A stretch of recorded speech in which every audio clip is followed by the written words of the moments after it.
যাদের নামাজ পড়ার সময় দুনিয়াবি চিন্তা মনে আসে বা নামাজে অমনোযোগী তৈরি হয়, তারা ভিডিওটি শেষ পর্যন্ত দেখার অনুরোধ রইল। হযরত আলী রাদিয়াল্লাহু তাআলা আনহুর কাছে একজন ব্যক্তি এসেছে। তখন লোকটা বলল, হুজুর, আমার নামাজে মন বসে না। নামাজে দাঁড়ালে আমার দুনিয়াবি নানা চিন্তা আসে। হুজুর, আমার এই নামাজ কি আল্লাহ তাআলা কবুল করবেন? তখন হযরত আলী রাদিয়াল্লাহু তাআলা আনহা বলেছেন, না, তোমার নামাজ কবুল হবে না। তখন লোকটা মনে অনেক কষ্ট নিয়ে চলে যাচ্ছেন। এমন সময় রাসূল সাল্লাল্লাহু আলাইহি ওয়াসাল্লাম এসে হযরত আলী রাদিয়াল্লাহু তাআলা আনহুকে জিজ্ঞাসা করলেন, ইয়া আলী, আপনার কাছে লোকটা কেন এসেছিল?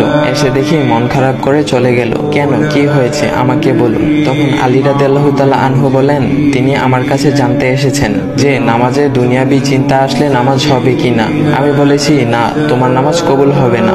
রাসূল সাল্লাল্লাহু আলাইহি ওয়াসাল্লাম তখন বলেন, ইয়া আলী, আপনাকে আমি একটা চাদর উপহার দিতে চাই, তবে একটা শর্ত আছে। আলী রাদিয়াল্লাহু তাআলা আনহু খুশি হয়ে বলেন, ইয়া রাসূলুল্লাহ, কি শর্ত তা বলুন, আমি আপনার সকল শর্ত মেনে নিব।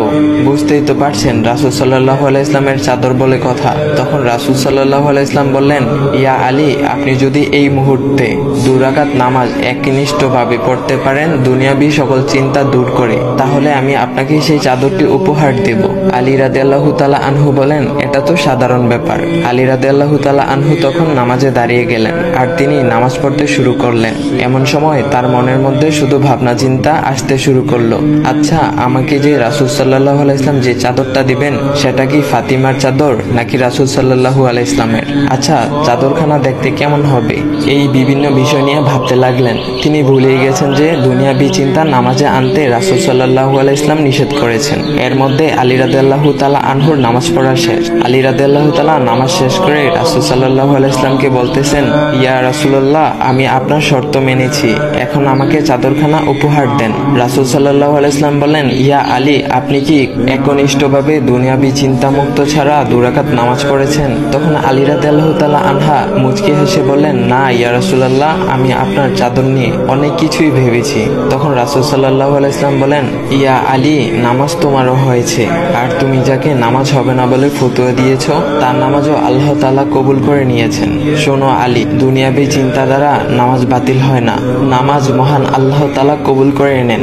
সকল ফরজ নিয়ম কানুন মেনে নামাজ পড়লে নামাজ হবে ইনশাআল্লাহ। তবে আমাদের সকলের উচিত নামাজ আদায় করার সময় একমাত্র আল্লাহকে স্মরণ করে নামাজ আদায় করা।